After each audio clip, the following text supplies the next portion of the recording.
Greetings and salutations. So, how's it going tonight? Just wanted to hop on and talk about, well, you can see in the title what we're looking to do here. Is there some way to make it not do that?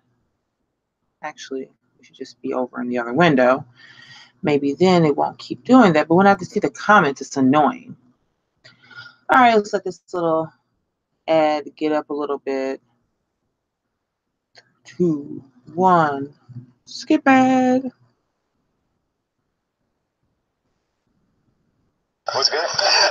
Okay, so, shout out to Pill Eater over at this. Well, his channel is Pill Eater. This is the Stark Truth. So I was just listening and commenting here in this stream, and they're still going live. I guess I should have said something to the effect of maybe be a little bit more polite, like, "Hey, I'm gonna dip out," but people conversing, and I don't be like, "Oh, well, I'm leaving to go, record a video." Um, anyway, so hey, I'm here to talk about. Well, I guess we can watch Pill Eater and Company chat a bit. Oh, I moved back windows. It's funny watching the delay here. Which one did I leave it on? Ugh, it's annoying. Okay, so we did leave it there.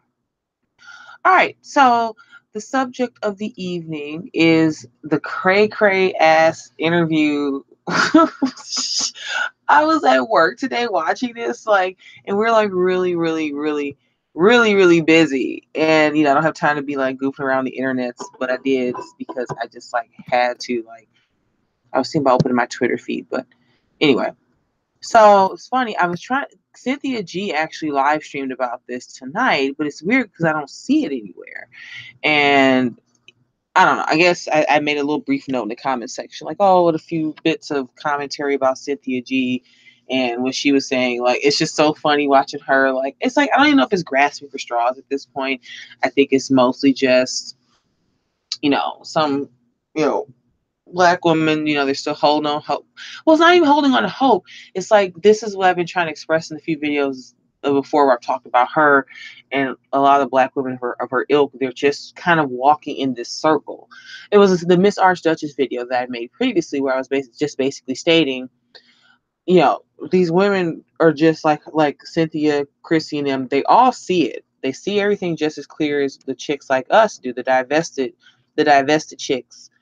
But they just keep walking in this circle around, like, well, it's white supremacy, but the Black man's been oppressed, but he's sitting here, mixing with the Kardashians, and he don't want to do anything. And they all say they will be fighting the system. Like, I guess those Starbucks guys settled for like $1 or something like that. Like, it was just a very symbolic, like, whatever thing. So it's funny, I hadn't heard anything else about that story besides the upcoming Diversity Day on the 29th of May. I wonder if that's still going to happen, if that's still occurring, because it'd be interesting to see that happen when and if it does. But it was just funny watching her. I only got to catch a few of the comments because I was like running around. So since this is 30 minutes and I watched it, see, again, I was really busy today at work, and I watched it about twice just to pull some things. But I don't want to go too late tonight. I'm always like, I'm sorry, I'm always doing that. Like, I don't want to go too late, guys, because I have to do this and that and but I do. You may hear a little bit of a ruffle in the background. So I got the laundry going, making some travel plans. So that's the big thing. I'm trying to square things away because I want to, maybe do a video, show you guys me chilling in the islands for a few days. Try to keep abreast of things going on here. Maybe I'll just take no, I might not go live. Maybe what I'll do is just, I don't know what I'm gonna do. I still haven't packed. Went to Mall of America last night and got a bunch of stuff and sorry, hear me and my whatever. So what we're just gonna do is just start. Hey, email, I'm good. How are you? Can't complain today. It's been pretty nice, temperate, good climate weather. I'm feeling great. All right, so man, oh, this was a doozy. Like, from the whole, I guess, what was it, already last week? Like, that was last week. The MAGA affair, the hat, the photo, the Make America Great Again with Trump. And so then he just did this interview on TMZ. He just shows up at their studio, and we'll just jump in, do my usual kind of stop, start, stop, start, stop, start, and move it from there. So take a quick peek over here. Yeah, they're still going. Yeah. I'm saying like Ability drops a hangout link to people just to jump in. I thought about it for a brief second. I was like, oh, maybe, pop in, blah, blah. Like, it's nice when he's kind of doing, like, after the Luke 4 stream goes, like, he seems to, like, pop up and he has one going and folks come over and, hang out and keep the conversation going. I like his comments. Some of his videos are pretty funny and insightful. Like he, along with some of the other folks who kind of run in some of these new circles that are emerging, are really cool. And I'm liking the general alt-right, alt-left, dissident right, whatever we're calling this shit today, people that are popping up and emerging. The only thing that sucks is like him and Jim Goat have some type of beef, and I'm a big Jim Goat fan, and I'm probably more Team Goat than anything. It's like, damn, it sucks because he said he's into art and he makes music. He works at Home Depot, and I just like his vibe, and I like the topics that he covers and everything. So, anywho, tangent alert. Are they done? Oh, looks like having technical troubles. But anyway. Yep, I guess they're done over there. So, anywho, into our discussion. Kanye, how you doing, man? What's good? Welcome. How you doing? Thank you so much. So, first of all, thank you so much for coming here and doing this. I want to start with what everybody is talking about, because I don't think people necessarily understand what happened last week with the Make America Great Again hat. So, everybody wants to hear from you, and I want to have a discussion about it. What drove you to that? What was your point? What are you trying to do with the message you're sending? Well, it was really just my subconscious. It was a feeling I had, like people were taught how to think, we're taught how to feel. We don't know how to think for ourselves. We don't know how to feel for ourselves. People say feel free, but they don't really want us to feel free. And I felt a freedom in, first of all, just doing something that everybody tells you not to do. Like, you can't do it for this reason. You can't do this for that reason. So, and, I'm not coming up here to justify anything. It's, you can't tell me nothing. I made the song, you know what I'm saying? Like, you can't tell me what I'm, supposed to do. And also, it's like, the idea of icons and representations, I don't subscribe to icons. You take like the Nazi symbol, if you go to India, it's all over the place, but it doesn't represent that. It represents something different. So for me to wear that hat means I want to make America great in my own way. So yeah. I'm gonna pause there because that was interesting. That really caught me that he knew and made that kind of reference to 85 degrees holler. Not quite there yet here. It's like maybe 60, 70. No, it's not that hot. No, it's like solid 50s, 60s. So it's really funny that he knew the kind of history, or just like the kind of counter history to the swastika. So he was spot on by mentioning India. Man, why does this? Because I'm watching an India thing. That's why. Okay. Wait a second. Give me 1 second. I'm trying to figure this out. Because I don't like when it keeps doing that, like, video in the. I know there's a way not to have this happen. Like when I stop to talk. Okay. I think this will do it, right? Yeah. I believe so. Okay. At least for me, it's just distracting. All that swirling screen within a screen. That Russian doll effect. So the swastika is actually a very, don't quote me on this. I actually I don't have it nearby, and I'm not going to Google it right now. You can Google it. So a part of the symbol is, yes, it's actually a very old Aryan symbol, like an Aryan, more Indian Aryan Yeah, somebody's gonna quote me on that or say that's just totally incorrect. But basically, it's an older like maybe more of the not Sanskrit. Damn it, it's you see it around India, you see it in other parts in that part of the world, and it has nothing to do with Hitler. It has nothing to do with the Nazis, nothing to do with 1488, nothing. So he was very right in like, saying that. But finally, the only people that I ever really see ever talking about, separating the symbol into that, pulling that historic reference about where it came from is typically, maybe more alt-right types. And I was like pleasantly surprised that Kanye knew that. So, and just jokingly, it's further proof that he's like, undercover, he's gonna be he's the new leader of the alt right, basically. I couldn't think of any other circles. I mean, obviously he probably looked it up. It's probably very clearly in a Wikipedia entry someplace that that's the origin of the symbol. So I just found that really funny that he knew that. And then but that was an interesting parallel. Well, the Make America Great Again hat is basically become the new Nazi symbol in America. So so so it was just an interesting kind of parallel for him to make and to do. So thought that was pretty cool. So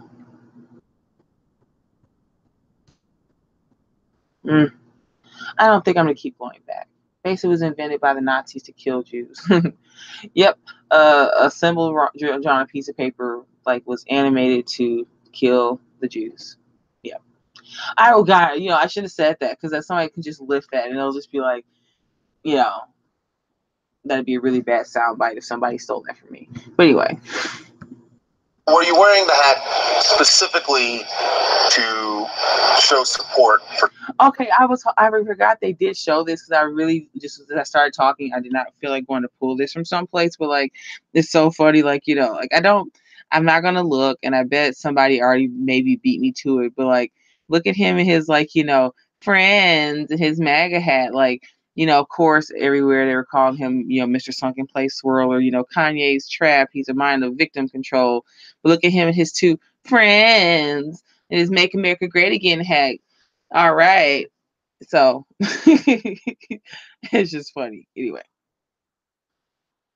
Donald Trump. Like pictures worth 1,000 words, man. And I get it's like the whole hard, I don't want to say hard, he's not looking like super like mean muggingly hard the way too many black men do on videos, but it's just like this kind of like, yeah. And then the other two guys are just like smiling all cheesy and whatever. So yeah. Funny. Him and his new handlers. Or was it a bigger statement about reason? Was it a bigger statement about free thought? I'm an artist, right? So to ask an artist, there's infinite reasons. There's infinite reasons to the why an artist does something. An artist doesn't need suggestions. An artist needs paintbrush and a canvas. So this opened up a conversation. I'm probably going to do the least good explanation of why.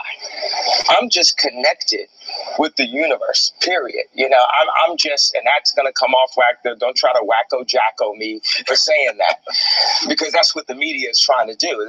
They're attacking me with. Now he has a point, like, Kanye, it's so funny watching this flutter across everywhere. Like, oh, he's just crazy. And, it's those MK Ultra, it's the Illuminati, especially all these black. It's so funny. Like, I think I made this point briefly once before. Like, how things like, the whole thing, politics being downstream from culture. Like, a lot of, like, things that whites and majority white culture tends to, like, take on or do. It's like it's funny when I know things have like moved along and I can almost measure in a certain amount of days, months, or years is when black people start picking it up, because the Illuminati, as I kind of recall, a lot of that scene back maybe when that kind of got introduced to more like the hashtag Jones sector, what's that late night show, Coast to Coast, that kind of whole scene. But it's so funny watching every other black person with their like Beyonce Illuminati, blah blah blah videos. So it's funny they are kind of everybody has been boiling it down to a lot of things, points like that. But it's so funny how like, no, dude, you're not like. Now, I don't, this isn't completely fair, and I'll be totally honest. It's not completely fair because I don't really listen to rap or hip hop in any like formal sense to really have an understanding. But so interesting. I was just going to say this. This is probably perfect time. Now there's the whole Issa Rae thing. I don't even know if I might talk about it briefly. Maybe I'll just find a point to kind of tie into this. But so basically, in short, Issa Rae wrote a book called The Misadventures of an Awkward Black Girl. It's kind of this comedy memoir, satire-y, whatever book. And there was some passage where she said basically black women should, and Asian men, since they have such bad, optics on paper, should consider dating themselves, dating each other, and some other things some other assorted points. And so there's this whole thing. I mean, the tears this week, like from the black men getting really butthurt about Kanye and this to Issa Rae. It's like, man, these tears have been flowing all week, and so then there were so many that Issa Rae is canceled. Well, she said that she's canceled, and it's funny with Kanye.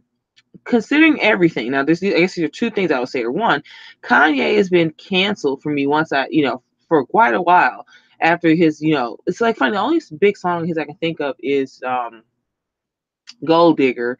I know he's got some other stuff that comes later on through it, but it's just this typical kind of black male, BS story. He's in the key line, and when he get put on, leave your ass for a white girl, and it's like, oh really? And again, it's a twofold problem because you got the black men pumping their fists to this and thinking it's great, but all the black women who love this song, and this song, it's like the same with this whole Mute R. Kelly thing. It's funny finally watching some type of goddamn sense getting into even the more average everyday black women's heads about this. You're singing, this conversation has so much. You're singing and dancing and dropping it like it's hot in the clubs and into parties to basically men and other black women on top of that, like the aggressiveness and a lot of like the black women's rappers, like Lady Quiet Storm. Shout out to Lady Quiet Storm, did a great video pulling apart the lyrics to Cardi B's Bodak Yellow. Because, it's just all this aggression that black women direct towards other black women, trying to kind of literally ape these men and over the past like maybe 2 or 3 decades of rap and hip hop.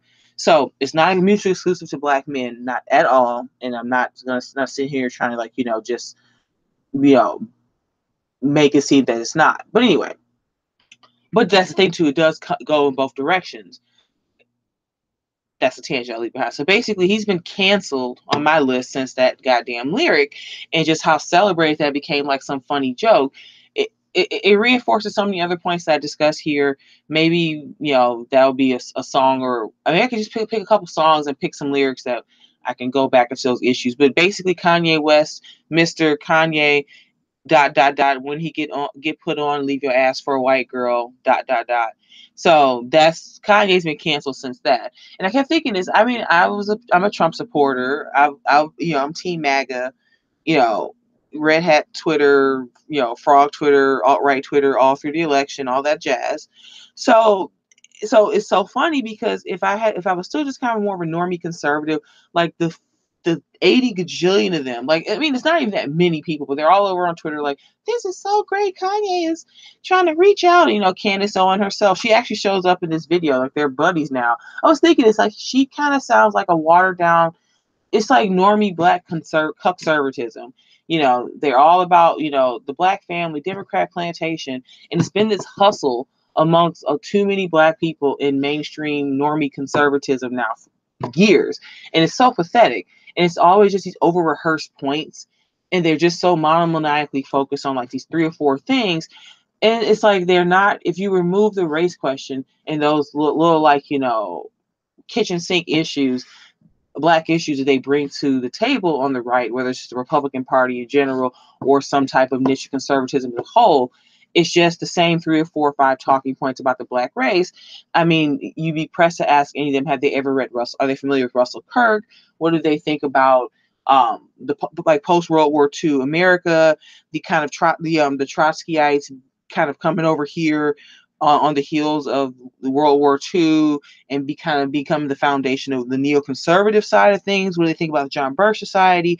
What do they think about paleoconservatism, particularly in its roots that are basically, you can draw a through line to the modern day alt-right dissident right. They can't talk to you about anything like that. It's just the same parroted talking points. So, I might have to do, maybe I'll make a note, because I should address something Ann X has said a couple times in her videos. I think, I think email, you may have said it in a comment.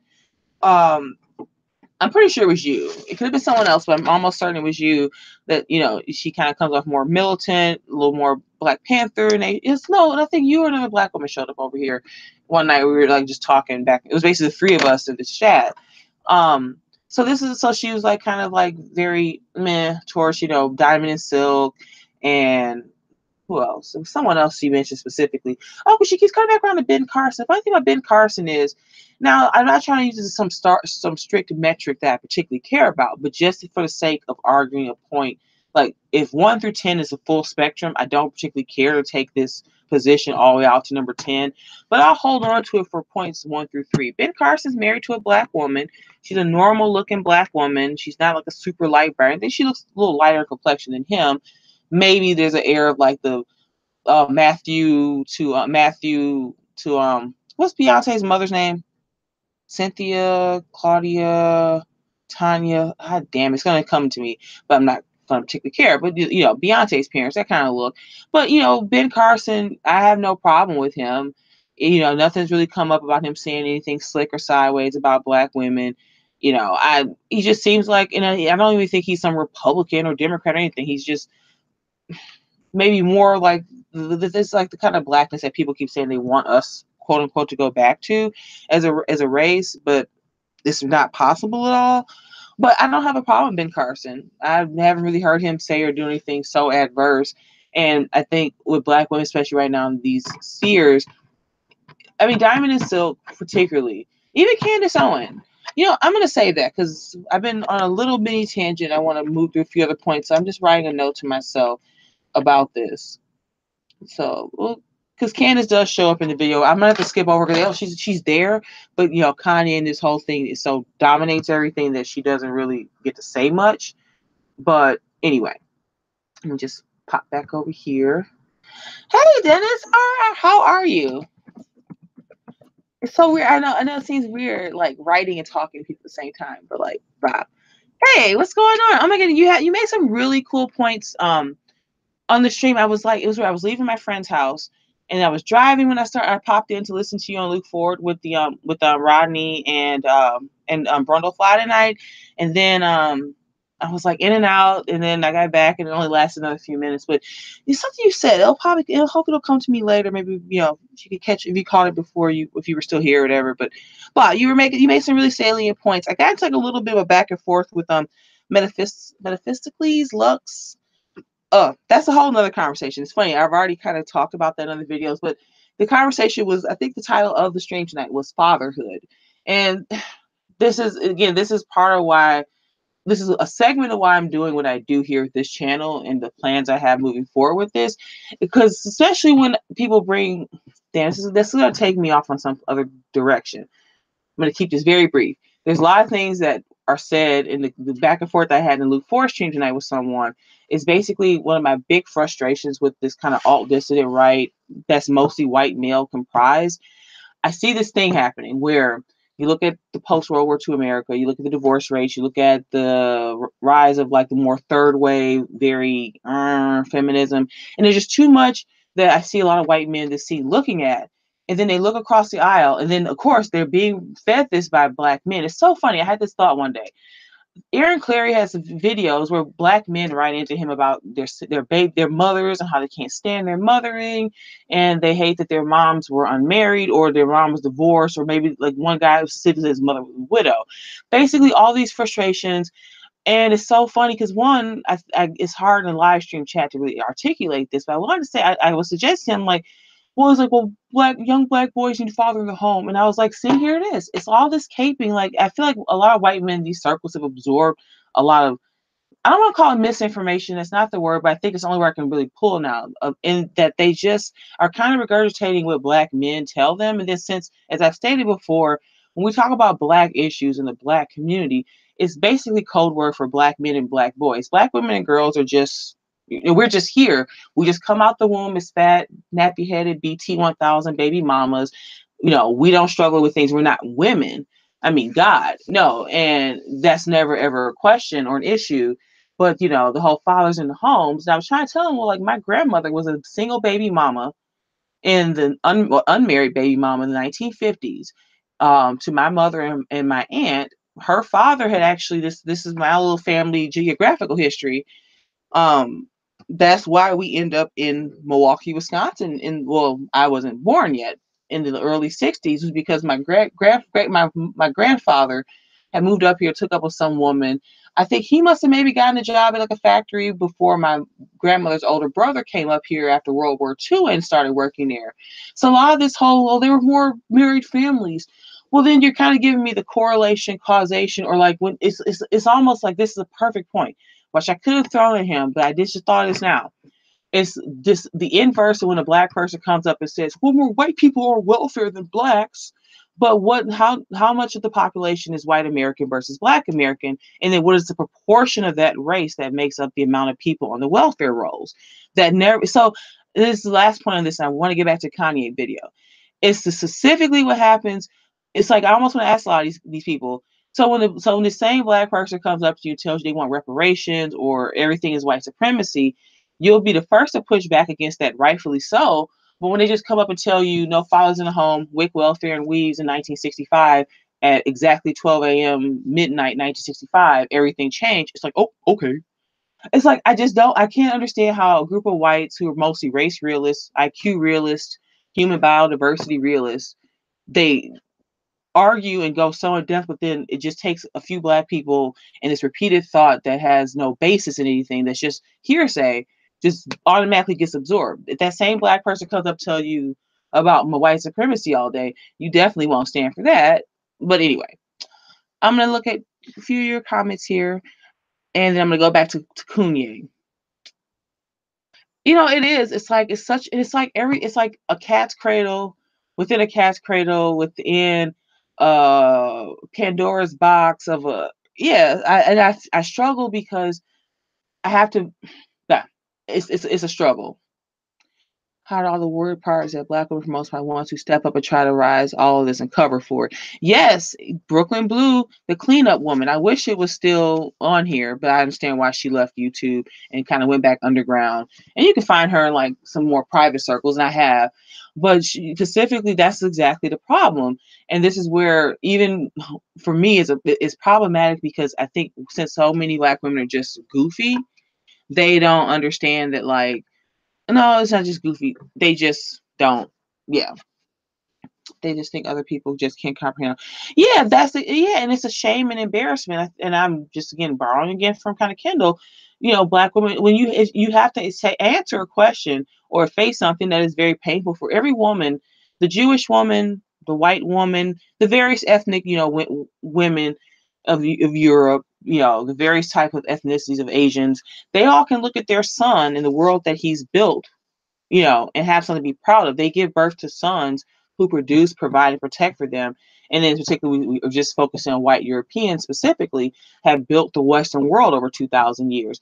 And the black woman will have to turn around and look at herself in her womb and look at her whole historical narrative over the past, I guess, since the year dot, and then come to terms with the fact that her son does not do those things to her. She gives birth to a failed race of men, and by proxy, a failed race of people. That's goddamn painful. And I remember that I really understood that maybe this is also maybe just not too long ago, a few months ago, one of her last discussions here online. That blew me away. As someone who doesn't have black children, or doesn't have black children, and doesn't have any intent to have any fully black children, if I have children at all, that's even painful for me to say out loud, because then I have to look at myself as a black woman of sub-Saharan African descent and say that, my womb has a potential to produce, a faulty product that creates this mess. And worse than that, does not honor my image, that is working overtime to tear it down. And then that image of my son, by proxy, is the one invading Europe, that's running around Sweden and in little dingy boats across the Mediterranean, fucking shit up for the white Europeans who are now, about ready to, like, turn, about to mess. Blah. So yeah, it's painful.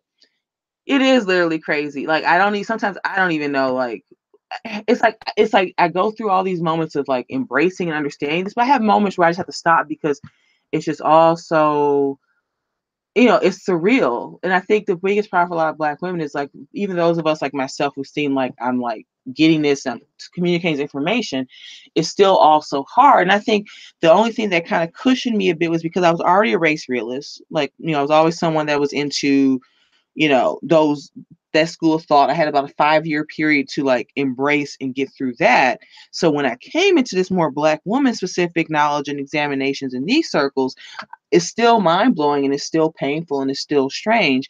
But I was a little bit more prepared, I feel or believe, than some of the other Black women that I kind of see concurrently out here online. So back to Kanye. Now, I know the word coon gets thrown around. It's just funny because it just rolls on the tongue so easily with his actual first name that I use it. But I don't really feel any way about that term anymore because it's used in so many different directions with so many contextual connotations. But yeah, I wanted to explain that about the title. I don't really like get what that word even means. If Cynthia G is calling somebody a coon, that means one thing. If Sargon is sarcastically referencing it, it means one thing. Blah, blah. These smoke screens that I'm not gonna fall for. Like I see you got Daz Dillinger on it. So they put a media takeout that said the Crips have a hit on Kanye West, right? And I said, wow, this is ridiculous. Okay, so it's kind of part like, yeah, I guess there was just some joke. They thought like it was like the media said like, oh, the Crips are gonna shoot him. But then he said, no, I know this guy, he's not gonna shoot me. Let's just try to find the next spot. That's like my brother, your brother beat. I think that they're probably the idea is to beat sense into me, but that we're the human race. We're human beings. It goes too direct to the idea of blacks. It's like slavery, Holocaust. You was there for 400 years and it's all of y'all? Shit, no, we can't miss that. Probably the idea is to beat sense into me. Okay. But we definitely don't want to miss the big meat and potato of this. So let me go right back and just keep it going. And we're gonna stop because you're gonna hear this is the sound bite heard around the world the past 2 days. When you hear about slavery for 400 years, that sounds like a choice. Like, you was there for 400 years and it's all of y'all?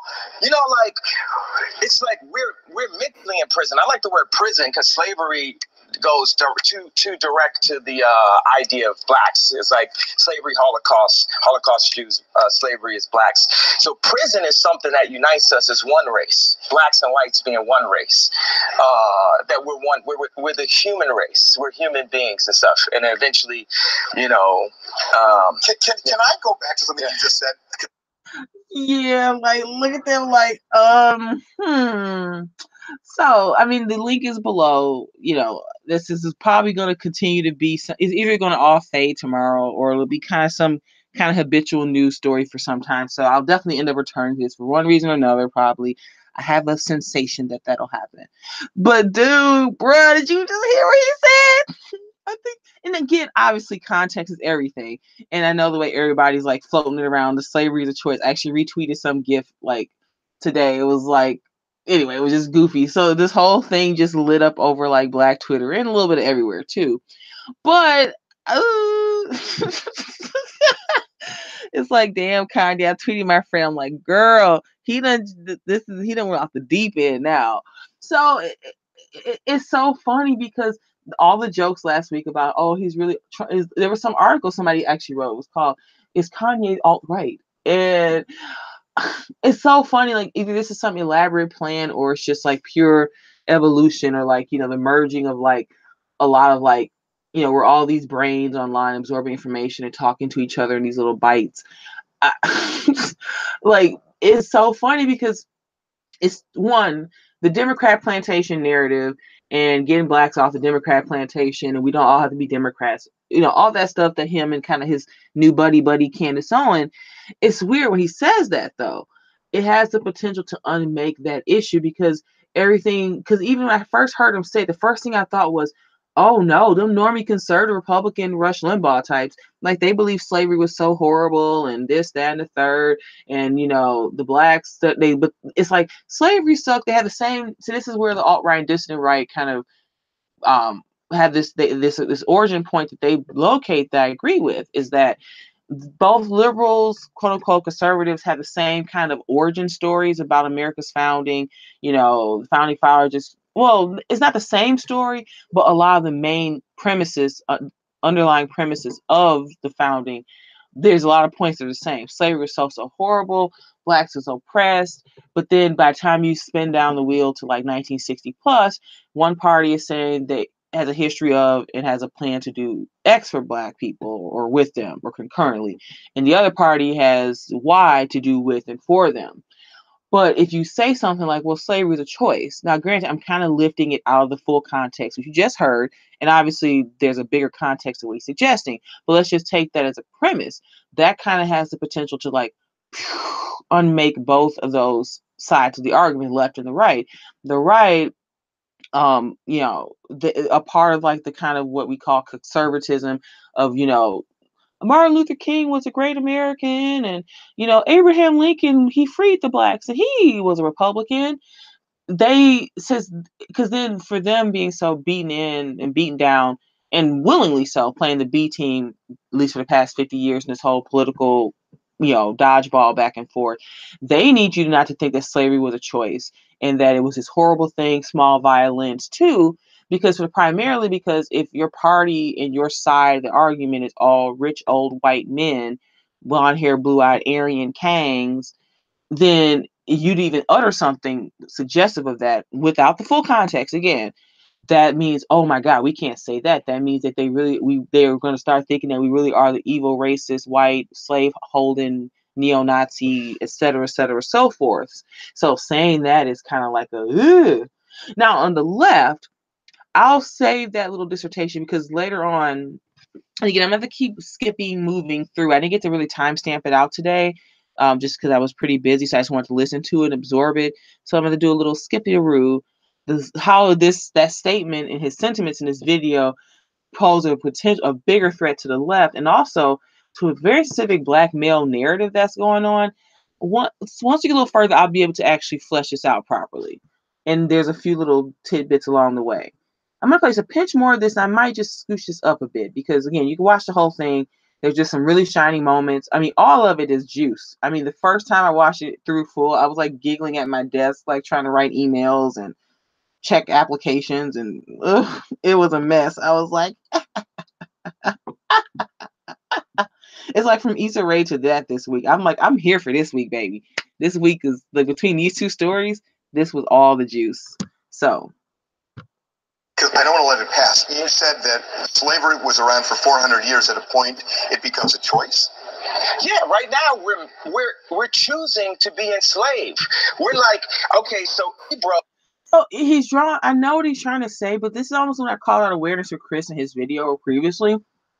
Because again, he just sounds like some hippy dippy black man. Like also, you're gonna hear him. He's like, we need to just love each other, man. We gotta love each other. He's just some artist, rapper, Hollywood, whatever type. Like, so like, yeah, like slavery is a choice, but our choice now is that we're mentally enslaved. The swastika didn't always mean Sig Heil 1488. Just like the Trump hat now means Sig Heil 1488, but it's about, he's drawing a lot of these weird parallels, which I'm following and I understand because my brain sometimes works that way too. I get what he's doing, but he just sounds batshit crazy, everyone else. I mean, I get it. It's like a big old bunch of weird platitude fallacies. Anyway. So I FaceTime him, and I'm there with Candace, right? And Ebro starts bringing up his version of facts, right? And Candace has facts. She's researched, right? Candace Owens has facts. She's researched. And then Candace just pulls out her Jedi lightsaber and just, chops Ebro's head off with facts. The Ebro FaceTimes me the next day, and he's talking about the scoop, poop. He wants to talk about music now. I said, yo, you going to have Candace on your show? He's like, nah, I'm not. She's mean. So you're going to stifle her voice, Ebro. You're choosing to enslave people's minds. You're choosing to not let the truth be free. Can I give you my translation of what happened last week and tell me if it's right? Okay.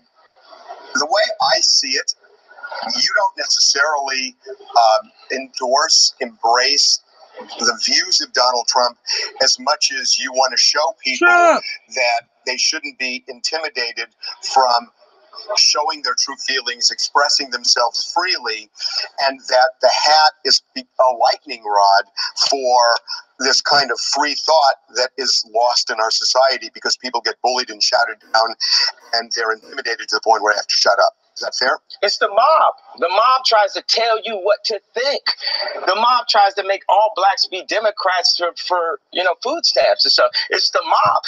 Okay, hold up. That was one moment. I was like, again, it's like if Candace Owens herself, like, again, if you know, this is, I think I mentioned this before. If you guys are familiar with her and Tria Logic had this big back and forth, and she had that big interview argument with Blair White, bass tranny on not Rick Rubin. That's the famous music producer. What's his name? The Rubin Report guy, whatever his first name is. And so her whole like Miss New chocolate dipped conservatism chick is a little bit like, I mean, it's so funny. Like, I kind of feel like, I feel bad for Tree of Logic and all this. Like, she's built a really organic grassroots audience, and this is something I didn't say when that whole thing between the two of them got popping. It was like, oh, but like, Candace Owens fits a nice type. She's like, what, probably like in her mid to late 20s. She's like really thin, and she's got this cute little, like, she looks like a chipmunk. And I mean in a really good way. Like, she's got this little, like, kind of little animal cutesy wootsy face. And idiot Dave Rubin. But like, and then all of a sudden she's like, poof, Miss, new conservative, like, leader of the conservative right or something. And so he's just kind of like taking these boiled talking points from someone that's just been basically put into like a 6-week normie Cuckservatism 101 class. And then so now then they sent her out like to go give Kanye the Cliff Notes version of all this. So then vote Democrat, food stamps. And it's like, in a funny way, like, I'm not trying to infer or read too much in, but the first thing I thought was, of course, you have the black man starts mentioning food stamps, because I mean, even though he didn't mean it that way, but that's almost, since women tend to buy more groceries and take care of like the food and the kind of more home domestic food falls under more of the domestic duties that women typically inhabit, in a way that's predominantly who that comment can be directed at. So I just found that funny, and it's just such a basic bitch conservative talking point. They're all voting Democrat for the weak and the welfare. It was kind of like I said earlier in the Luke Ford stream, like when they kind of like the guy Mephistopheles Lux. We were going back and forth. It's like the no black fathers in the home, wick and welfare, vote Democrat plantations, all these weird basic platitudes that people have never unpacked. And now this whole thing has gone so long and so unabated. And then primarily, like, kind of email we were saying before, like, it's gone this way particularly because black women have not stepped to the plate. They have sat here and been just stationary. And this whole world's been moving by them a lot faster than they could, fathom. And, that's what I need to do. I can have it open, but I just need to pause it because I'm not. Wait, well, do I need to? Or will it stop? I don't know. How do I watch the comments without having this thing spin? Whatever. I'm not having another technological breakdown night. But yeah, it's great watching everybody's faces though, because like when he said that, it was like, Burp. Oh, you don't think Candace Owens is that cute? I mean, I don't know. I think she's cute. She's got this like, it's like, this is gonna sound really bitchy, but you can't take it the wrong way. And I don't mean this to demean or disparage, like, because funny thing, like that's what I was telling people how tall I was on the stream Sunday. Oh man, you sound like Tree of Logic, based Amazon. And I'm like, well, yeah, because actually phenotypically, we're not too apart from each other. Like, skin tone, face structure, a lot of other things separate us, but like we're about the same height. I think she might be an inch shorter than me or an inch taller than me, somewhere in there. She wears braids. I wear braids now too currently. I mean, Candace Owens, being very petite, kind of more petite, a little more teeny tiny, just got this kind of cute little post-college girl face. It was a perfect little like normie conservative face for them, chocolate face for them to find, to like push out here, to like regurgitate talking points and do more of the Dems are the real racist 2.0 talking points. And especially, I guess this came up in the Pillator stream, actually, Tree of Logic and her dominatrix, past, which is, I think it's totally rap out. Somebody was posting the clips, and she's been open about it, apparently, because some of the people outright were like, look at this. She's like, oh, she's like, dude, like, I've always been open about this. Like, what the hell you think you're, like, doxing or doing here? And whether that's it was a known quantity or not about her, just this kind of fresh-faced little chocolate teeny kind of petite black girl, Candace Owen type, is perfect for normie conservatism to push their 3.0 version of, Dems are real racists, get off the Democrat plantation, blah, blah, blah. It's when black guys were in this roundabout way when Trump was elected that black women were going to be kicked off EBT. Exactly. Yeah. Oh, yeah, 6'3", I'm 6'2". So, yeah, she's got an inch on me. She's much less intimidating than a tall black woman. Well, yeah, and because the thing is, and it's funny, like, it's the tall. See, that's one of the struggles. That's one of my personal mind comps, is like the tall. It's the tall thing in general. If I was a blonde hair, blue eyed Aryan queen, it would be like the same thing. And any taller woman will tell you that the intimidation factor and how you relate to people is different. White women will tell you they were very tall. I bet there's some Asian, Hispanic women who are very tall. They'll tell you the same story. So just as women, race, ethnicity aside, being a taller than average woman carries its own battles. But then you add the black woman part to it, and then that becomes a whole cascading host of things. So that's why, just watching Candace Owens prance around and it's her and Kanye bounce around is really obnoxious, because it's like, someone like Tree of Logic, I think it's because, like, so there was this whole drama because she used to run this website called Social Autopsy, and it was kind of suggested that they was going to dox people for like bullying online or something. And she's not really a real conservative, and she just kind of showed up out of nowhere, what she did, the whole red pill black thing. And then it's just all this normie conservative talking points. Because again, I love how people act like this shit's so revolutionary. And that's why I get kind of aggravated in a lot of these scenes too, because it's just like, yeah, and one black person, number 1,214, to talk about getting off Democrat plantation and normie talking points, blah, blah, blah. So for someone like Tree of Logic, who is phenotypically the same as Candace Owens, and neither am I, it's probably a little bit bruising to like watch this chick, especially this past week, this whole Kanye shit just blow up, and it's all over the place, and her like little chipmunk face, like, guys, stop being Democrat, y'all. I'd like want to I'd be throwing my shoe at the TV or my computer screen if I was Tree of Logic. But anywho, yeah, she's an ex-cop too. Don't know her. Yeah, totally. And you end up working so much harder to not come off that way. It was because taller women will tell you stories about how they kind of try to acquiesce to people and to minimize any intimidation factor or freak factor. But then as a black woman, it gets even more compounded. So that's why even though I made a video on this channel like maybe a month ago, kind of chastising her and Halsey a bit, I got, and I kind of like, I kind of low key shaded her a bit, because I was trying to make the point, like, I don't mind Tree of Logic. She just comes off like a normie black conservative type, and I'm more alt-right leaning. So when I was asked that on the Luke 4 channel Sunday, I was just like, well, I wasn't trying to shade a sister. But, and I think I said that, when I was trying to shade her, I just kind of find it more normie conservatism.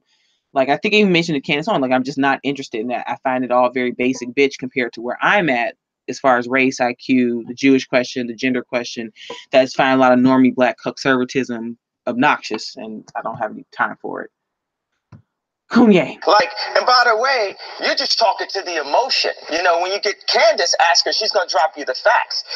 We're going to have Candace on in a bit. The kid, if you ask the kid that stood in Tiananmen Square, had a righteous point of view that he really believed in, and that's on some political. I've never been into politics. I'm not just that. I feel like one thing is people try to minimize me to artists.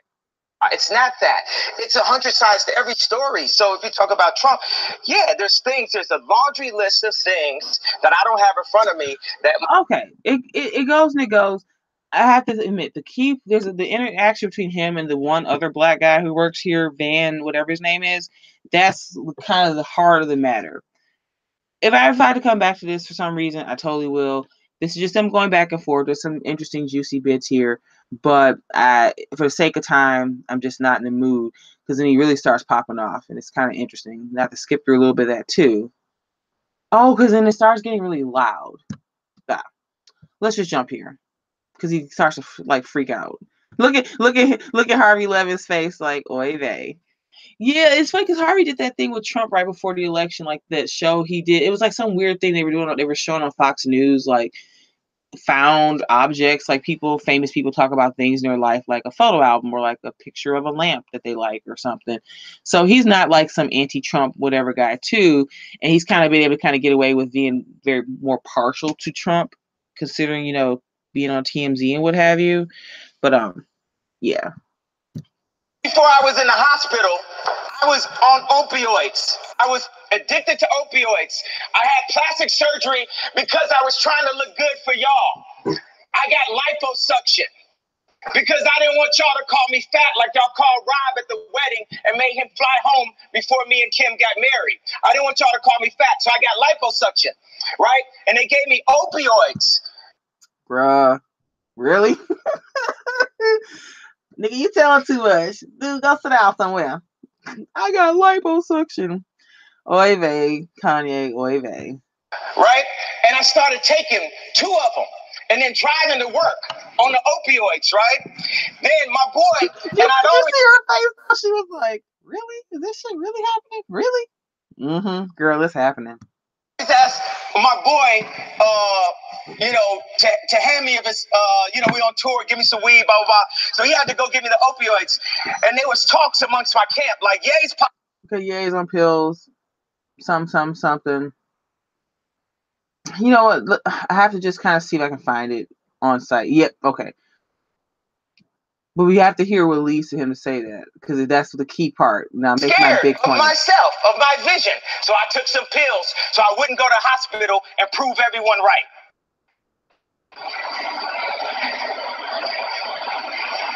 We are drugged out. We are following other people's opinions. We are controlled by the media. And today it all changes. You got Tupac and Lennon in that hallway. Today it all changes. We need to think how to think free. We need to be free thinkers. Then we need to learn how to feel free. People say feel free, but we don't even know how to feel free or think free. Say what you feel, positive or negative. I just got off the phone with J. Cole. He said, how do you feel when they said the Crips is gonna kill you? I said, man, that was the headline. But when they said they wanted to beat me up, I said, that's great. They're my brothers. They love me. They don't want nothing to happen to you. They just want to beat some sense into me. I love Daz. I love the Crips. I love the Bloods. I love everyone. But you and I have had a talk about this. The Crips and the Bloods. Wow, that's real free thinking right there, man. Kanye, that you say you have to love everybody. I just don't believe that, because I think there are people who... Now, I was gonna stand on this chair right now, right? Tom Cruise. That's that makes him crazy? Religion, right? You're gonna lose this one, Charlie. Yeah. You're gonna lose today. Oh, there she is, just like roaming around the office. Are they making her wear these them Yeezy clothes, like a big like garbage bag sweater? Ugh, girl. Do you feel that I'm feeling? Do you feel that I'm being free and I'm thinking free? Yes. I don't think you're thinking anything. I think what you're doing right now is actually asking about.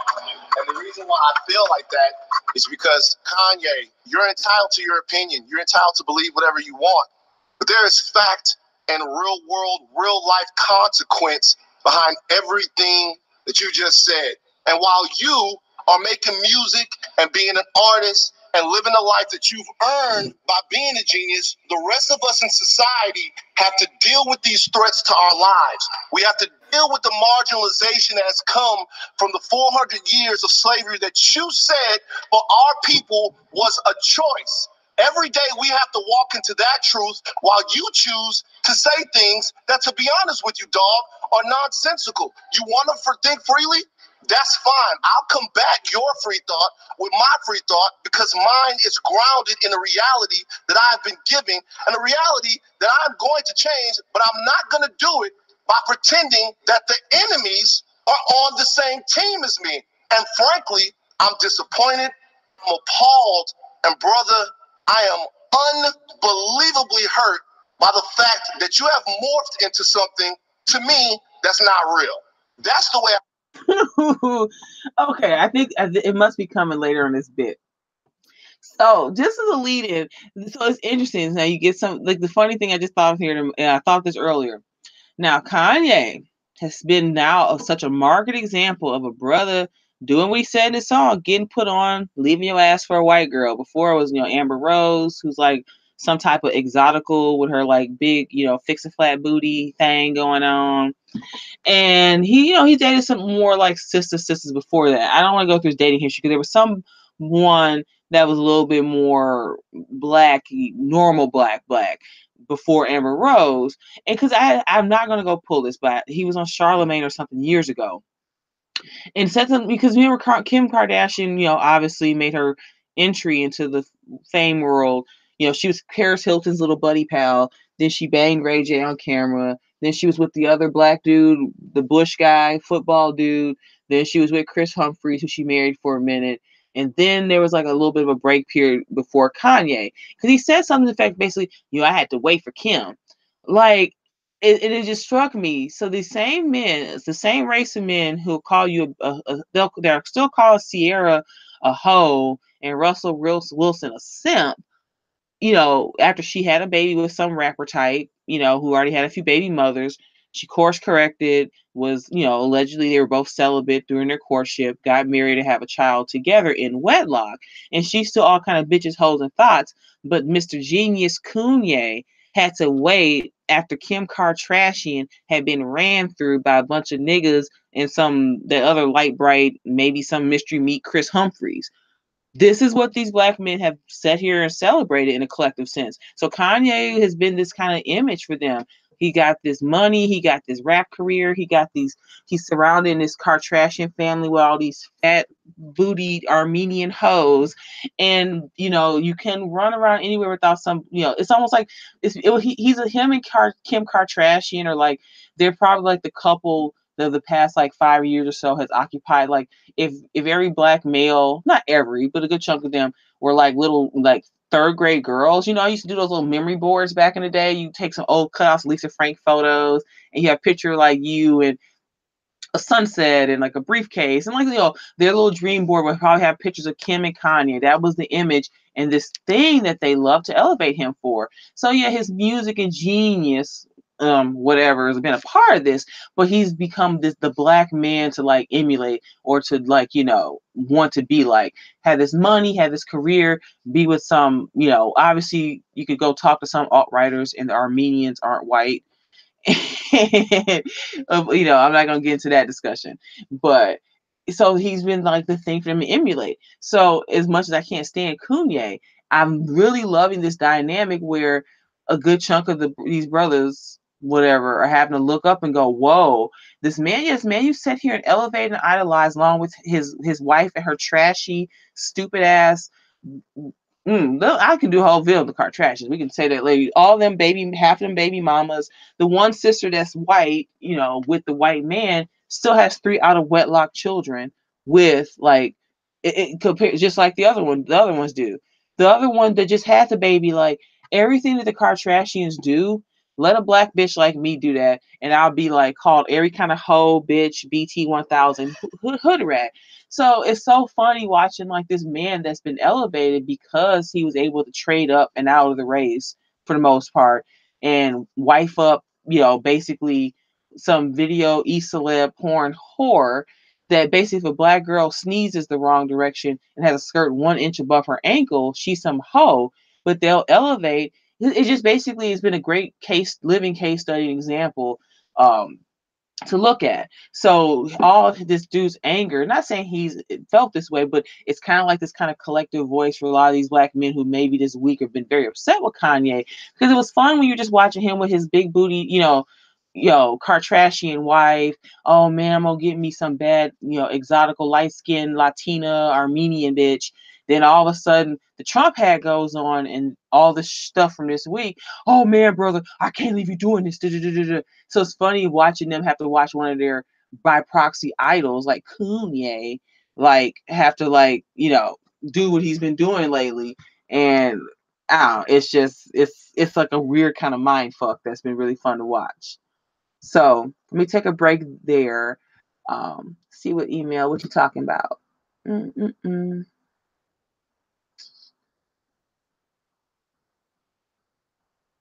Yeah, she, she does have a crazy history. Like, cause there's a video that I think I only brushed against it a bit. Cause I know, it was a personal story for her to share about her mother was really abusive. And then like, it was bad for a while. Then her parents were divorced and her father finally got custody maybe years later. I can't remember. And then she kept, I don't know. Yeah, it sounds like she's had a, really rough life, in that sense. And I get that. That's, really sucks. Poor thing. Nation of Islam. Ooh. Yeah, I mean, I date everyone.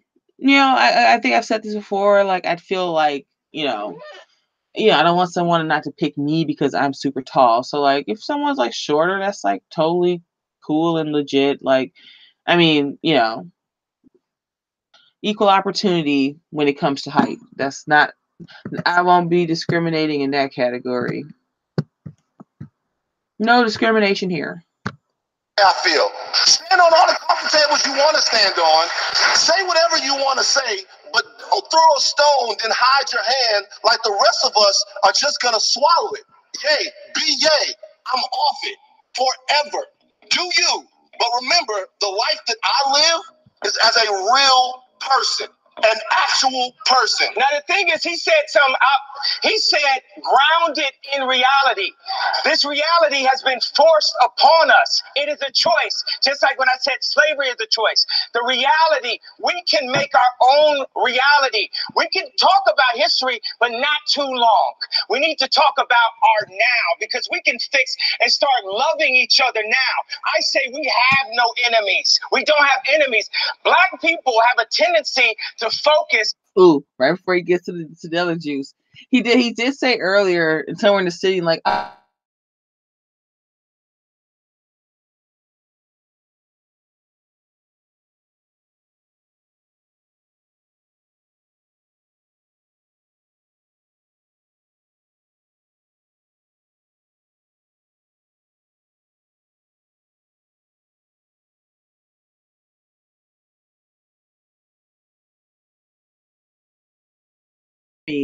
and since Trump loves the drama, he's Mr. Reality King, dude. This nigga love drama too, and they probably agreed at some point. Maybe probably work. They could be like the whole Turning Point USA that Candace Owens is with. Like there's some new kind of like conservative CPAC, conservative PAC or grassroots organization. There's like some million, Richard Spencer did an article once. He kind of like called a lot of these little scenes out. They're all getting like $25 from like, little old white ladies in flyover country and Rush Limbaugh listeners named Bill Wojciechowski and Debbie, Patterson to like send money every month. Like they just came out of nowhere and they're like totally backing her. She's like their little face. So they all could be working in tandem with each other towards the midterms, or just to maybe push a certain cultural shift. Like even with Diamond and Silk, like that Megyn Kelly video got a lot of like press because it was really funny and they called her out. But even for them to like come out with that and get that much attention for saying it, and now to be these kind of near household names on like the kind of mainstream conservative right, it does all seem a little funny to me. So that maybe Trump and his people figured the way Republicans just kind of kept soft shoeing it, they're just doing this aggressive kind of like underground guerrilla marketing of like black conservatism, whatever. But like, so like that he was supposed to come out at some point as pro MAGA, and now ... we're living through this weird type of like time bending tangent of time or something. But I want to get that out there. So this is where it gets heated, and then there's a point here to make, and then I'm gonna like move on. In March, when a white person kills a black person or wears a hat, but when it's 700 kids being killed in Chicago, it's okay. It's okay for blacks to kill blacks. But if it's a white thing... I don't think anybody's saying that's okay. There's been more focus. That is like such normie conservative talking point 101. So like, yeah, he said earlier, I've never really been that political, stuff as George Bush didn't care about black people and all that stuff. Because anyway, it's so funny watching all these normie cucks like just kind of throw it out the window. I mean, that was quite a bit of time ago, but still. So it's literally like, so Candace Owen and him like sat down like for like 3 days, like, some coffee and styrofoam cups, and he got all his like normie black conservative talking points. When blacks kill other blacks, nobody cares. And like, but then see, the funny thing is not like I'm agreeing with the left or anyone else or the liberals who want more money for them programs, and it's more white supremacy, it's evil white men, evil white heterosexual Christian men. I'm not even saying that, but the funny thing is, it's like that's the broke take. Both of those on the left and right are the broke take. The woke, alt-right, dissident right, human biodiversity right will just turn around and say, maybe it's race, maybe it's genetics, maybe it's IQ, maybe it's, a lot. That's where we're taking the argument and discussion. So this is like revolutionary for a lot of basic bitch regular black people and black Twitter.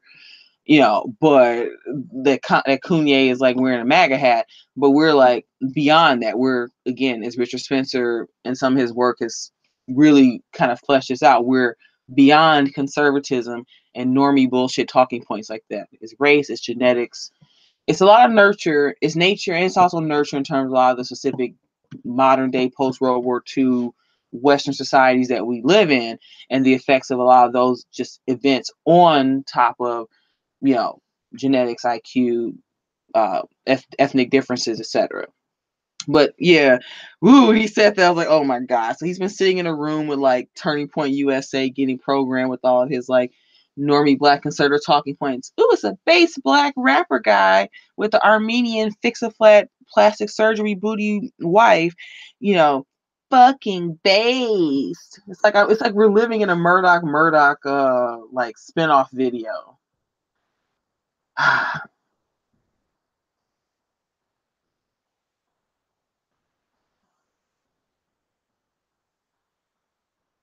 Yeah, I mean, do you mean like we need Kanye to save the West? Because somebody said to me once, like a couple years ago during the election, somebody I've met that I'm not saying you are, but that is alt right on Twitter said this in so many words. And I'm like, they're not gonna like move any sides on a lot of black people to do anything. I was in a Pill Eater stream, and for a second I was engaging with Babylonian Hebrew, and he said Marcus Garvey, and the first inclination I hear that I always wince. It's like that Muhammad Ali clip that people love to play. It's like a lot of white people in these scenes, and whether it's alt-right, dissident right, just people who, whatever kind of white person finds themselves over here, they're all kind of, not all, but most of y'all are still carrying these talking points about Marcus Garvey or black nationalism. Like, I gotta just do a video debunking that completely, because I'm really tired of having this discussion. Because I'm not saying it's not a good faith argument, but it's partially good faith, partially bad. Too much of a tangent. It's not, nothing. The alt-right can't save itself. And when it tried to, like, I think Affirmative Right Blogspot, which used to be alt-right blogspot.com, that's like Colin Liddell, Andy Nowicki, those types who used to kind of work with associate Richard Spencer and dealt, but they kept the blogspot going. They've made that point that the problem, and other people have as well, that the alt-right worked best when it was a very decentralized movement, that because it just became a de facto umbrella, not to say like it was, nah, I'm going to step on myself saying that. Basically, it worked better when it was decentralized. So alt-right was never going to save anything, but it was stronger when it was a decentralized groups of people. Some were neo-reactionaries, some were paleo-conservatives, some were just hardcore race realists, some were human biodiversity people, some were genetic. When it was very disparate, but people kind of agree upon a certain like 10 commandments. So I don't think we need Kanye to save anything. Because Kanye, even, there's other black male examples of this, but the solution, it was just tricky because for black women, they don't really, there's nothing about Kanye West in a lived sense that's there for black women to emulate or do. Because when you get put on, you're gonna leave your ass for a white girl. There's really nothing for black women to do, but black men, like I suggested before, have been able to kind of look at Kanye West as this example of, a black man getting somewhere with like, some Kardashian whore on his arm and race mix out, marry out, get his shit on like the women who look like his mother, his sisters, and his daughters. So whether that's bad or good or not, that's the example that's there for black men to maybe put into play. But there's no comparable examples of what black women or girls could or should be doing. So for Kanye to really lead anything, that's just not going to happen. We need like these base moronic rejects, especially black people, base people to come out, because it makes a lot of white people feel more comfortable with Republican. Yeah, it totally. And the funny thing is, this is where I think, particularly with the alt-right, they could never figure out how they felt about that. And especially when we bring in the 1488 Daily Stormer, Stormfront, that end of things, everyone's like, fuck that, we're not trying to cape to normie conservatives. But the problem is that they comprise a large voting bloc. The boomers, the white eternal boomer, the echo boomer is going to still be with us in terms of voting. They still command a certain amount of wealth and things that they own, etc., in our country today.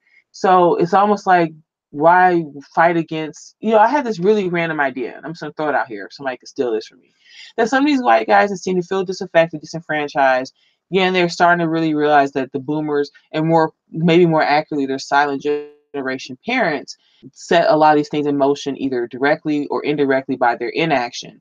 One thing that, look at all the nursing homes and, healthcare aids and stuff that people need now to, basically for the next 20 years or plus, guiding these boomers into, the next life. Maybe some, white guys in these scenes could like start their own like, healthcare agency, or, volunteer, or like go to nursing homes, or like help out, make a little bit of money from some of these boomers in a very underhanded sense. Hell, get a couple and be your friends, and, maybe they'll leave their house to you, or their like third car, or their like cabin up north to you or something. I don't know. Like, instead of trying to fight this and not try to cape to these people, you try to find ways to make this work for you in the short term. Anyway, that's quite the tangent, but yeah. But yeah, if more, it's just like, I think there's not enough agency amongst black people in any individual sense or any collective sense, really. Like, I think of most of black people's time here in America, particularly the diaspora in general, has been determined by either directly or indirectly by what the majority white culture is or isn't doing or putting up with. And now we're just living in this 50, 60, almost 70-year post-World War II bubble where a lot of those constraints have been lifted, and black people are like, it's like you have something really stationary that's tied to something, that you pull like the rubber band, or you cut the like thing holding it, and it just spittles all into like 1,000 different directions. And that's the black race and people. And then, since there is no base to us, there's no cohesion amongst us as a people. And when your women won't stop birthing out of season, when they won't like look out for themselves or for like their daughters, and then you have men who, in a very extreme example like Kanye, will just go off and do what they will do in their own best interest without any care to the race in any type of collective way. Because Kendall said this once, it's been all about the black male finding his happiness, finding his moment in the sun against the white man who oppresses him so. But for black women and girls who are the wombs, if we don't get them on information under control, we're never going to figure this problem out. Like, that was my frustration in the chat tonight with that little back and forth I was having, because like, again, even the white nationalist, identitarian, alt-right, whatever you want to call the people who fall over here and that will be in a Luke 4 stream or a Pillator stream, whatever, they're carrying these outmoded ideas, and they're kind of still they don't even realize that they're very still situated in some of like the normie conservatism that they think that they've left behind, or it's just talking points. But yeah. Hey Sarah, how you doing? Yeah, I'm live. I'm just kind of moving through this Kanye West goofiness. Man, I was watching this at work today, and I was like, oh gosh, I have to go home and talk about this. And it's getting late, and I gotta like go work in the morning. But damn it, we talking about this tonight. See, I've just talked about Kanye and his goofy ass and his whole goofiness. So getting kind of towards this is where it starts to get good. So basically, blacks don't care and blacks kill other black people. And, you know, there's something to be said about that. But again, this is all just normie black Republican, Breitbart tier kind of conservatism goofiness that, you know, anybody can regurgitate. So now I think the new formula is we get like black rappers to start talking this junk. They were already hinting at this. I think Ice Cube said something to this effect when he was like, oh well, I was like Trump, and so now like they're gonna try to get the rappers like on board, or I don't know. I'm kind of meandering right there, so I'm gonna jump back in. And more marches. That is a lie. About whites killing blacks. Wait. Then kids in Chicago killing each other. That's a lie. There are black people working. There are no marches. 90% of black people being killed are killed by other black people. That's a fact. The black homicide rate is a fact. That is a fact. Black on black crime is a fact. But there are black people. Okay, wait a second. Now this is a problem. We have to. You're too far. You have to be closer to me. I'm here right now. There are black people working every single day. Don't scream because it will make us look crazy. I don't care how we looking for the talk to some. No, when you scream, when you scream and you don't talk, it doesn't look right. Let me just say something. Let me impart this upon you. Okay, this is a perfect example of what I'm talking about, because these are two different versions of somebody else's truth. This is two different versions of somebody else's truth. So he gets up and he's talking slavery, right? Okay, I'm not enslaved, so that it's like I don't mean to insult his reality. Kanye, come on over. I don't mean I just want to give him a hug. right. Like I don't mean to. No. I think he might want to fight me because I want to give him a hug. Okay, Kanye, let's finish conversation. You got to have more conversation. I love you and I want to give you a hug. I feel like you want to fight me right now, but I love you. I don't fight with my fist, man. I've been through that. This is what I'm saying. So if I come over there, you're not gonna fight me? No, I'm not gonna hit Kanye West and TNT.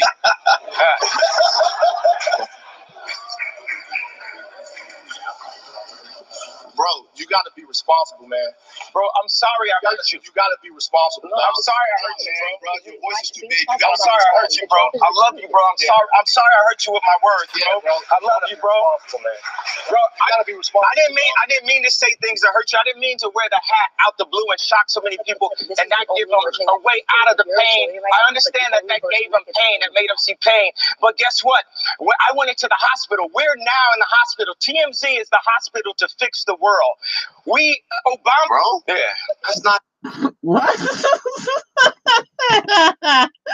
Oh my goodness! Like at work, just like sitting there, like I thought my face was gonna fall off. I was like sniggling so hard to myself. Woo! Okay, so this kind of brings me to my grand point about this whole interchange that I had. So this I guess his name is Van, and that's Kanye, of course. So I forgot to say hi. Like I know, like we're already in there.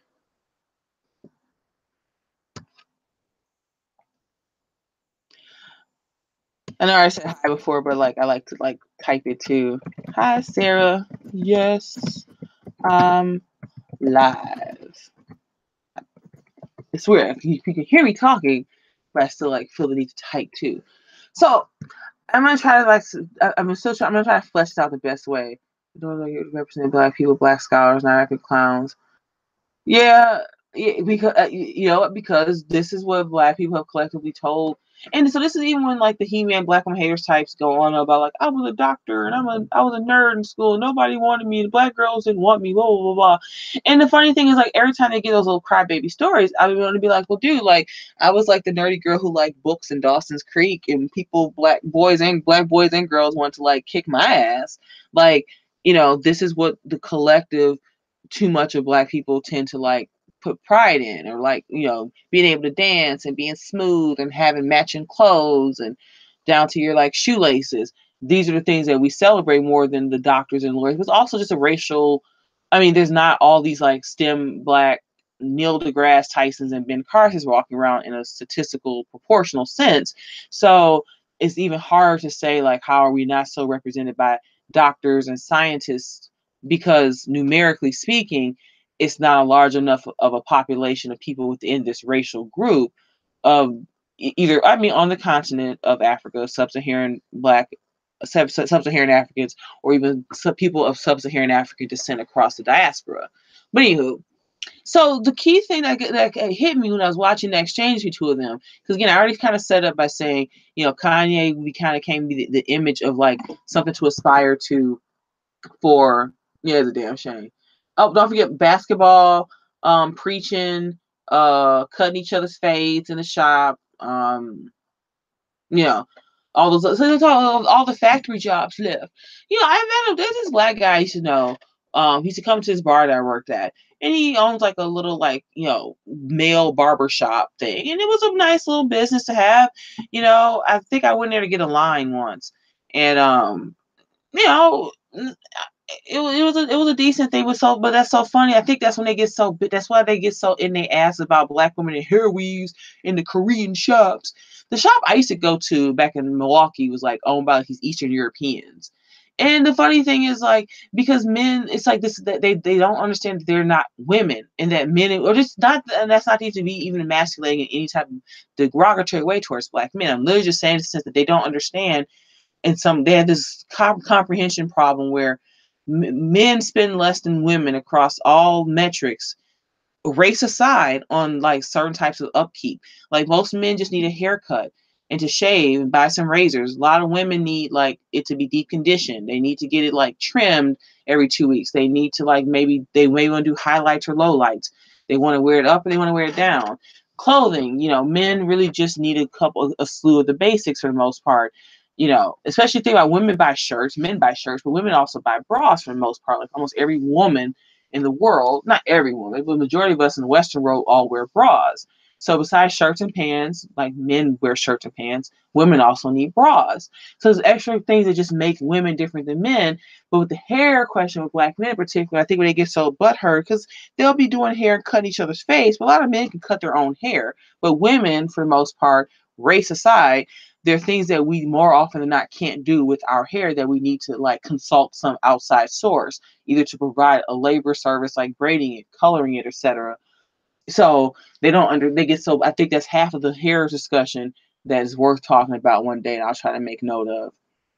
But Negroes spend money on Jordan's big. Thank you. And them long ass white t-shirts. It's so funny. Hair weaves. How much I think I mentioned this before. The first funeral I ever went to was like for a black boy. My grandmother's friend's grandson got shot and killed in the parking lot of a mall over his Oakland Raiders jacket. This is like back in the early mid 90s. I've always been kind of a weird kid, a nervous kid, and I've always never liked funerals. I mean, I'm older now, it's different, but I just remember being really emotionally distraught and like I just don't like funerals, seeing the body in the casket, and oh, it's so creepy and weird. But that was the first funeral I ever went to when I was probably must have been like maybe somewhere between the ages of 7 to like 10 or so.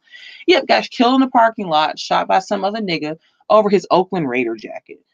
Hey, like, so the things that they tell, black women, they be stealing, they had to lock up the hair stuff at Walmart. Yeah. But for the most part, you're not hearing a black woman rolling up in like cars and bouncing around with like, 9mm shooting other black women over like some Remy or some Malaysian version, or some of them stealing it. Yeah. Some of them maybe be trying to fuck another chick up, punch somebody, another black woman or girl. Yeah, had there been some thieving? Of course. But like to even draw any type of comparison to like the shooting and the killing over drugs, over video games, over a whole bunch of other hosts of things that black men do, it's such a false equivalency that like when they even say it, like I can't believe this nigga saying this with a straight face. I'd be embarrassed to like try to even draw some type of equivalency there. But anyway, so the heart of this clip, where I think the funny thing, this whole slavery's a choice, black men, like Kanye wearing the Trump hat, and this whole thing. So I laid it out by saying Kanye West was kind of like one of this kind of black men that's become very marked for, like, he's got this beautiful exotical Armenian white wife with her big titties and her fix a flat booty ass having. And her sisters and them, they always pouting in the cameras. They got the ass and their titties out, and then they've obviously been bedding them very well, producing children with them. Sometimes in wedlock, sometimes without. I think when they had the first one, they weren't married on paper yet, but by the second or third kid, now they're married. So you have, so that he is very, very representative for black men in this like very kind of prideful way of like, yeah, look at him, he got this money, got this like, Armenian hoe, yeah, that's our brother. Ooh, look at Kanye, I'm gonna be like that. So you got all these like kind of like low key versions that you see everywhere, black men, walking around with some exotical somewhere in your city or town, like doing the Kanye thing. And now Kanye's not the first, probably won't be the last, but he's, in a certain sense, in the past decade, that's what he's kind of become notorious for. So the part of the hurt and the problem with this whole Trump had MAGA shit is that in the whole slavery is a choice and these things that he's saying he wants to meet with both sides of Charlottesville is throwing a wrench into this dichotomy that black men have kind of boxed themselves into. And I've kind of come across this a few times. For this whole narrative for them to work, to be these sexual mandingos that all these exoticals, white women, Eskimo women, Hispanic women, whatever women, want and idolize and want to get with for their swag, have, mixed race babies with them and be all over the TV, the movies, a lot of things that you're seeing kind of reverberate into in the more alt-right race realist circles, particularly with white men who are all, about talking about the mud shark and white women with these types of men. The problem is you can't, there is a certain narrative that has to keep moving forward. And when you start saying slavery is a choice and this wasn't really a thing, whoa, no, that's the worst thing ever happened to the black man. The white man was oppressing him. That's why he got a race mix with his daughters all day. And then like Cynthia G still complaining and crying in her beer with her people on her channel. Well, they're not going to ever tackle white supremacy. Like, what's going on, black men? Because they're not going to, and that's not the point. Slavery was the worst thing ever, and the white man stay oppressing him. White supremacy. So the reward in 2018 and beyond is like instead of like the suicide bomber gets 72 virgins, well this black male gets a race mix with white women, and I guess now every other non-black woman into infinity. So you can't not have the origin story, like I said previously, of like the great conservative mythos or the liberal mythos about slavery, oppression of the black man, and his under his chains to the evil white man. Because again, not to quote Uncle Granddaddy David Carroll too much, but like even though when he's doing it kind of duplicitous way, he's also laying that out that this black man, he can't stand a white man, but he ain't got no problem with a white woman. He ain't got no problem with the white man's daughter or his wife or his aunt or his niece or whatever. That's not what the fight is. It's not against white supremacy. It's against white male supremacy. And again, this is where other black women, have pointed out, this is where black women get a clue. Your fight is not with white supremacy. So the black woman walks around thinking she's fighting against white supremacy. She rolling her neck at some white man over something, in line at the store. She all, side eyeing and shit talking black white women. The black man, he'll, see, it used to be he'll kind of get in the white man's face, but he'll be smiling up in his white wife or white daughter's face later. But now, again, like I said, all these ads and the real in real life version you see of this, the black man loves hanging out with his white male buddy pals, being like that guy, Damon Wayans' son, kind of is like in that Donald Glover type. They're kind of playing that typical black man now. He's like every white person's best friend at their party. He's always like on New Girl or Stranger Things. He's just the little white guy or boy or man's best little buddy pal. So you have to have this narrative going. So Kanye can't say those things. And I think this is where this Van character guy is a little bit embodying a lot of this frustration that's going on, because it makes these black men like him a lot more anxious. And it's probably very mentally kind of like mentally disturbing to have like this black male that was so like idolized and uplifted, he's out here, he's got this money, he's got these nice women all over him, but you got to keep the slavery was so oppressive to the black man. Because again, like the who was at the gay question that Kendall and even going back to Muslim Bushido, Khadijah have opened up. Because if you even question the slavery as a choice in that sentiment, you're only maybe a few feet removed from going to the next question. Who was at the gate? How do we all get here into this evil white man's slavery? How do we all get here? So there's a vested interest, particularly for the black male, in his mammy mule handmaiden, to not ever ask that question. Because once you ask that question, it's a wrap. Because right now they're lucky that you have the Sin G types who are just staying in this circle. Even they know or they don't know, or they're just playing dumb. That's irrelevant. You have to stay on the hamster wheel in the middle. But when you challenge that and ask who is at the gate, so slavery is a choice, and all the like weird psycho trippy shit Kanye's talking here. That's only about 3 or 4 doors, that 3 or 4 houses down from who was at the gate. So you got to keep that going. They can't have this life where they're all like these black men who were so oppressed. Now they don't come up. They got their white wives. They got put on, so they've left black women for a white girl. And it's funny. It doesn't have to just be in a romantic sense. It's like leaving your mothers behind and her image behind, leaving the equivalent of their daughters or nieces, the dark butts that they don't want anything to do with. It's so that lyric has so much more loaded potential than just in a romantic sense. But so there's a pinch more here, I think. Oh, he gives him a hug. It's not true. I'm sorry for disappointing you, man. Yeah, listen. Yeah. Calmly. Yeah. What you said up there a second ago, the statistic on black on black violence is true. What they don't tell you is there are people dedicating their lives for working throughout the problems of black people. There are black people every day, boots on the ground. Right now. They're all over the place that are working towards this. Boots on the ground, like we need the National Guard on the ground south side Chicago. So you hear that like, oh, we got more money, you need more money for the Gibbs. You got people working on the problem of black people. Someone like they were like in the Pill Eater stream was like, oh, like I need to like anybody who can get rid of who can gas the blacks and get a real eugenicist plan on paper first wins. And I like joke right back. I'm like, challenge accepted. And he's like, oh, I didn't mean to say that. Like, well, he was half joking, like, hey, I'm trying to like genocide your people or nothing. I'm like, dude, like, I'm probably just as frustrated, if not more so than y'all are. So, it's funny. He had to give it a bit. All the black crime rate is true. So it's not just the white man oppressing y'all. So like, it's almost like maybe in a way, I keep struggling between is this good or is this not good? And I guess like like the joke, especially the more anti-Semite alt-right is the only question is it good for the Jews? My alternate question typically is it good for the black women and girls or not?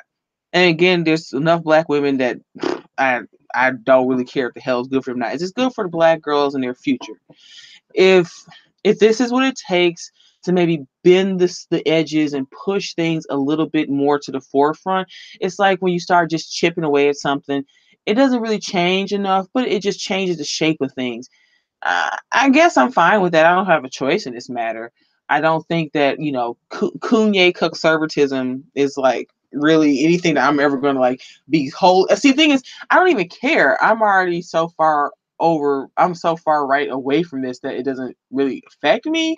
If it gets 10, well, then like, well, if it gets 10 black people, like, not vote, but I don't know. A lot of it just seems like wishful childish thinking, but basically, in closing, before I go to your comments here, email and Sarah, just see what you guys are chatting about. I think the heart of this video, especially the van flip out, is the black male kind of starting to box himself into too many arguments. So, no, I'm not gonna grab it tonight. Maybe I've been wanting to come back with that Hill Harper clip with Steve Harvey, Hill Harper, Sherry Shepherd, the whole why can't black women find a man, blah blah blah bullshit.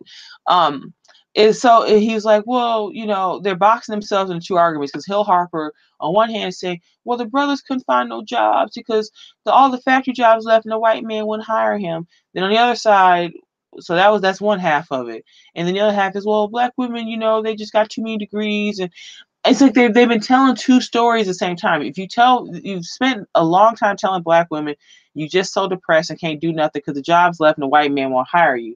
But then within at least once you start getting all this access to the white man's daughters and gaining this like kind of artificial push in sports, entertainment, and media, you start going over to them.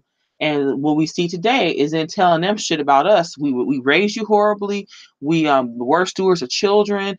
We just this, that, and the third. So you've been trying to tell two different people two different stories. And these two people are actually completely important, integral to your survival. In the white Western world, it's the white man, particularly, and also his Asian man to a large degree too, who turn on the lights in Western civilization.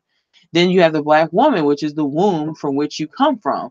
Again, because it finally took me a long time to understand, like, because at first, like, when I did actually listen to, like, you know, the HNIC, the He-Man Black Woman Haters Club, well, you know, he's not, you know, it's the, you know, your mama black, your mama black. I'm like, yeah, that's totally right, guys. But it's a lot more nuanced than that. It's almost like, I'm gonna try not to sound like Kanye, you know, with all this like weird type of like fallacies, but it's the image of your mother, it's the image of your daughter, it's the image of the other Black women who give birth to you and other people who look like you collectively.